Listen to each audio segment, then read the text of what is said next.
Hi, நான் Vishwa. கதைப்போமா with Vishwa. இன்றைக்கி நம்ம பார்க்க போகிற படம் டாடா. Kavin, Aparna Das, direction Ganesh K Babu. இந்த படத்தினுடைய கதை, கல்லூரியில் படிக்கக்கூடிய மாணவன் மாணவி, இவங்களுக்கு காதல், ஊடல், அதன் மூலயமா ப்ரெக்னென்ட் ஆகிறாங்க. வீட்டுக்கு தெரியுது, வீட்டை விட்டு பையனை பொண்ணையும் வெளியில் அனுப்புகிறாங்க. குழந்தை பிறகுது. அதுக்கப்புறம் கணவன் மனைவிக்கான சண்டை, அதில் மனைவியும் கணவனும் தனியாக பிரிஞ்சு போயிடுறாங்க. குழந்தைய அப்பா எப்படி வளர்த்துறார் அப்படிங்கிறது தான் இந்த படத்தினுடைய முழுநீள நகைச்சுவையோடு கலந்த எமோஷனோடு கலந்த ஒரு படம்.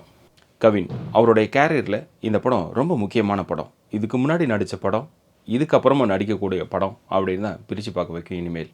அதாவது தன்னுடைய நடிப்பை எவ்வளோ தூரம் ஸ்கோர் பண்ண முடியுமோ இந்த படத்தில் ஸ்கோர் பண்ணியிருக்காரு. சொல்லப்போனால் ஒரு பையனுக்கு அப்பாவாக நடிக்கணும், இந்த வயசில் அப்படி நடிக்கிறது அப்படிங்கிறது எல்லாருமே பண்ண மாட்டாங்க. ஆனால் இந்த கதைக்கு இது தேவை அப்படிங்கிறத உள்வாங்கி சிறப்பாக பண்ணியிருக்காரு.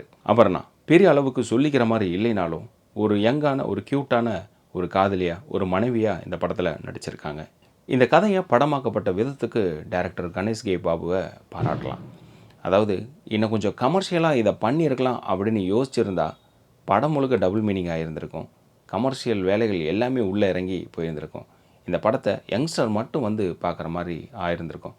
அதை தவிர்த்துட்டு இது எல்லோரும் தேட்டருக்கு வந்து பார்க்கணும் அப்படிங்கிற ஒரு ஐடியாலஜியோடு பண்ணதில் பாராட்டலாம்.